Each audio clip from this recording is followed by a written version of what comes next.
Oi, estamos de volta. Esse é o vídeo 3 da aula desse sábado, 2 de outubro.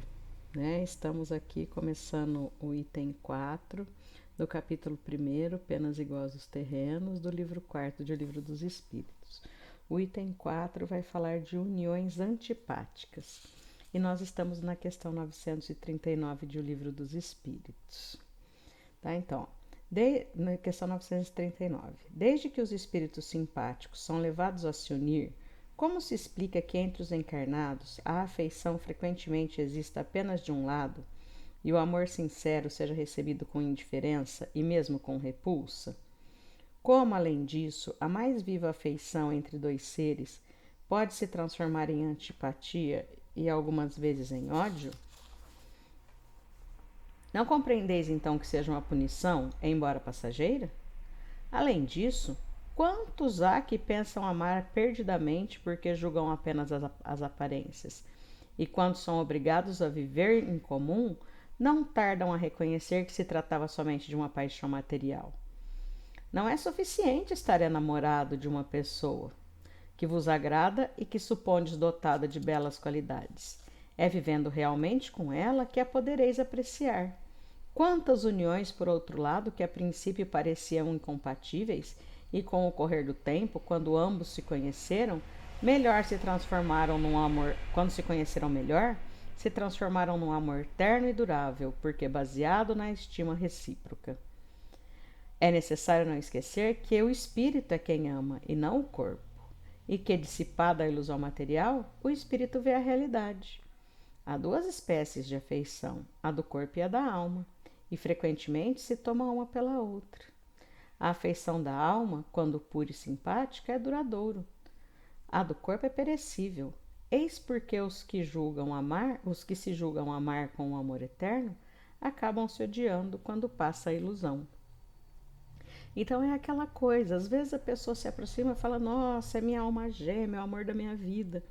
E aí tem aquele ditado que os mais velhos normalmente dizem assim, a gente só conhece a pessoa quando come um saco de sal junto, né? É por isso, porque muitas vezes a gente não exatamente sabe quem é a pessoa, né? Enquanto você namora e tal, é uma coisa. E depois, quando passa a conviver, que você realmente vai conhecer a pessoa. E a pessoa é um pouco diferente do que a gente imaginava, tem valores diferentes, pensamentos diferentes, e acaba que não é aquilo que as pessoas imaginavam, e aí não dá certo mesmo, né? Mas existem pessoas que muitas vezes falam, nossa, são a água e o vinho, não se parecem em nada, não sei o quê. Mas tem sim muitas coisas que são em comum e que se dão muito bem.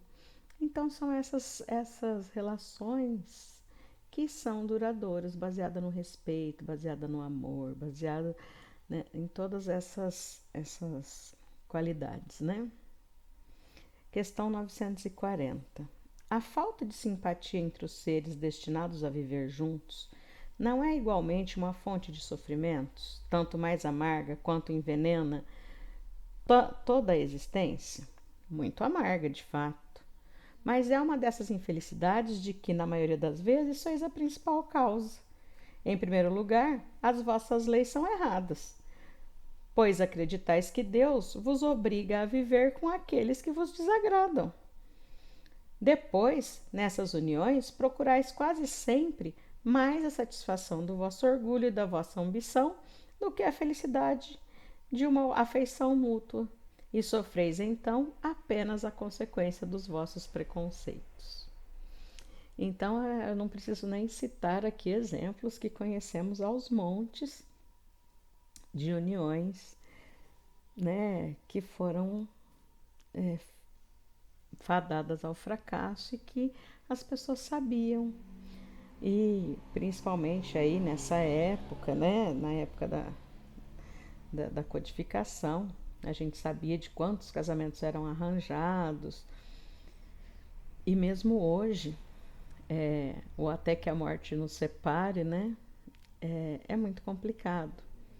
Porque muitas vezes a gente vê a quantidade de feminicídios que acontecem e tal, porque não se aceita, né, essa questão ainda. Então é uma coisa que a gente, enquanto sociedade, precisa evoluir nesse sentido, as nossas leis e a nossa visão, né? Mas nesse caso não haverá quase sempre uma vítima inocente? Quer dizer, não vai ter alguém lá que vai estar sofrendo mais? Sim, e isso é para ela uma dura expiação. Mas a responsabilidade de sua infelicidade recairá sobre os que a causaram. Se a luz da verdade tiver penetrado em sua alma, ela se consolará com a fé no futuro. De resto, à medida que os preconceitos se enfraquecerem, desaparecerão também as causas dessas infelicidades íntimas. Então veja, vai ter uma pessoa que vai ser uma vítima, né? E quem estiver causando essa infelicidade vai ser responsabilizado, e a gente espera que isso evolua o mais rápido possível, né? Vamos para o item 5, preocupação com a morte, questão 941. A preocupação com a morte é para muitas pessoas uma causa de perplexidade. Mas por que essa preocupação se elas têm o futuro pela frente? Então veja, é errado essa preocupação, mas o que queres? Procuram persuadi-las desde cedo de que há um inferno e um paraíso, sendo mais certo que elas vão para o inferno, pois lhe ensinam que aquilo que pertence à própria natureza é um pecado mortal para a alma. Quer dizer, se eu vou morrer e vou para o inferno, eu tenho que me preocupar mesmo, né? Assim, quando se tornam grandes, se tiverem um pouco de raciocínio, não podem admitir isso e se tornam ateus ou materialistas. É desta maneira que são levados a crer que nada existe além da vida presente. Quanto aos que persistiram na crença da infância, temem o fogo eterno, que deve queimá-los sem os destruir. A morte não inspira nenhum temor ao justo, porque a fé lhe dá a certeza do futuro, a esperança lhe acena com uma vida melhor e a caridade, cuja lei praticou, lhe dá a segurança de que não encontrará no mundo em que vai entrar nenhum ser cujo olhar vai temer. Então veja, os pobres mortais, como nós, né, a maioria de nós, tem lá seus altos e baixos, né? Tem dia que tá bem, fez, aí tem dia que aquele dia foi mal, distratou as pessoas, levantou de mau humor, no outro dia tá bem de novo, aí tá mais ou menos, enfim, né? Aí paraíso não vai dar, né? Então, se a gente só tivesse duas opções, paraíso não era, né? Agora, aquele que, né, conseguiu ali ficar topo, né, direto, tudo bem, né? Mas aí o que acontece? O que ele fala aqui nesse comentário é o seguinte: aquele homem que está mais ligado à vida corpórea, né, o homem mais carnal, como ele diz aqui, vê a sua satisfação, tem a sua satisfação mais ligada aos desejos aqui materiais, né? Então ele fica sempre ansioso, a morte amedronta muito ele, porque tudo que ele acredita está aqui na Terra e a hora que ele morrer vai ficar tudo aqui, né? Então fica uma situação terrível. Agora, aquele homem que já se elevou acima dessas necessidades materiais, desse supérfluo, né? Ele consegue entender que o que as ações dele é que vão fazê-lo feliz depois da morte, né? Então, ele vai conseguir temer menos a morte, né? Porque eu acredito que todos nós temos assim aquela pulguinha atrás da orelha, né? O que me espera? Ah, não é a morte, mas é, meu Deus, o que eu vou encontrar por lá, né? 942. Algumas pessoas não acharão esses conselhos de felicidade um pouco banais? Não verão neles o que chama lugares comuns ou verdades sediças? E não dirão por fim que o segredo da felicidade consiste em saber suportar a infelicidade? Aos que dirão isso, e numerosos. Muitas delas são como certos doentes, aos quais o médico prescreve a dieta. Desejarão ser curados sem remédios, e continuando a entregar-se aos excessos. Quer dizer, vai ter gente que vai falar. Fazer o quê, né?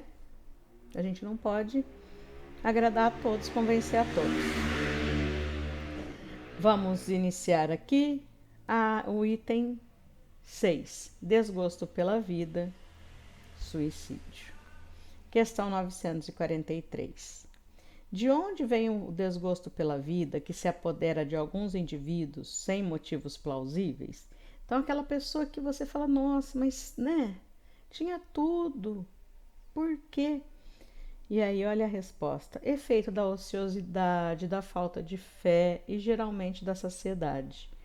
Para aqueles que exercem as suas faculdades com um fim útil e segundo as suas aptidões naturais, o trabalho nada tem de árido e a vida se escoa mais rapidamente. Suportam as vicissitudes com tanto mais paciência e resignação, quanto mais agem tendo em vista a felicidade mais sólida e mais durável que os espera. Então veja, aquela pessoa tem tudo, mas não consegue, infelizmente, colocar em prática as suas aptidões, não consegue se sentir bem, não consegue se sentir equilibrada. Então, falta-lhe alguma coisa, falta-lhe a fé, falta-lhe alguma coisinha ali que não deu certo, né? E aí, ela infelizmente tem esse desgosto pela vida. Bom, pessoal, nós encerramos por aqui e até a próxima. Tchau, tchau. Fiquem bem. Beijo para vocês.